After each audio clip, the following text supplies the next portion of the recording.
Hi, today we're going to use the letter I for if. In many ways, this two-letter word is the most powerful and also the most destructive word in the English language.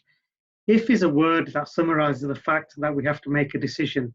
It tells us to do something or not do something. In some cases, if protects us. For example, if you're an investor, a property investor, then you might say to yourself, if interest rates are rising, do not invest in property. The reason being is if interest rates rise, your interest costs on a mortgage in property may rise as well, which might make the property investment unfeasible, uneconomic.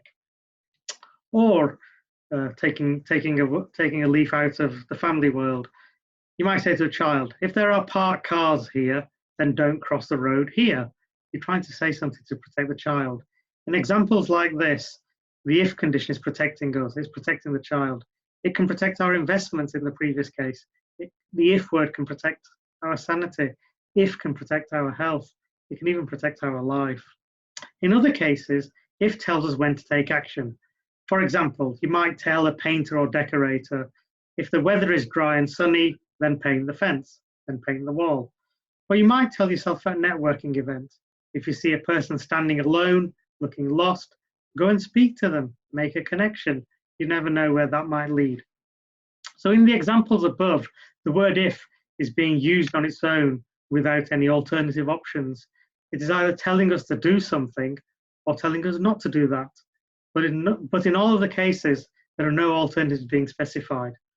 And if on its own is useful, as we have seen, but on its own it's actually rather restrictive. An if needs an instead or an otherwise or an else to become really powerful. Allow me to summarize the examples above in a different way.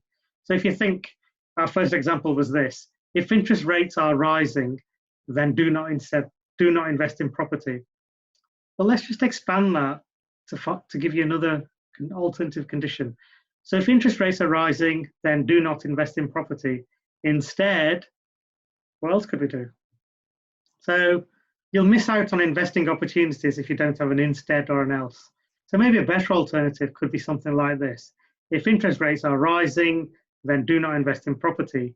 Instead, invest in shares of banking firms, because banks generally do well when interest rates rise. So you can see now this additional branch, this additional path we can go down gives us more options. So let's go back to another example, the weather example. So we said, if the weather is dry and sunny, then paint the fence. Otherwise, we said do nothing.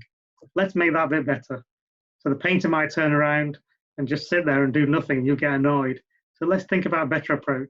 If the weather is dry and sunny, then paint the fence. Otherwise, don't just sit there and paint something indoors. Do something. So I hope that makes sense.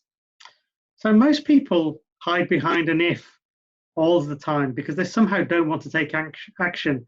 And as we saw earlier, inaction does not lead to success. Inaction leads to stagnation, nothing, leads to no change. So people who hide behind an if will wait for some amazing fantasy state to transpire before they do anything. Now you know that's never going to happen. That's the land of nirvana, never going to take place.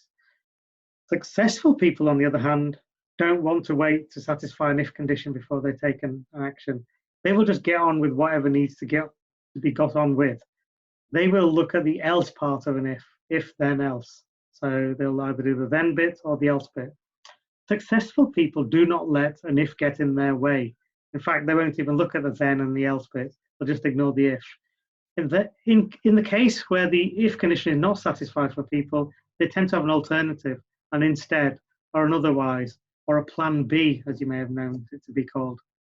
If you want to succeed, make your if condition small and not impossible to overcome.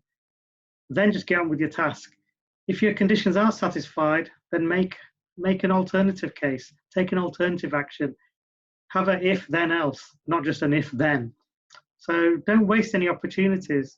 Use your plan B and make sure you don't regret any wasted opportunities by muttering the words on your deathbed or later on in life, if only.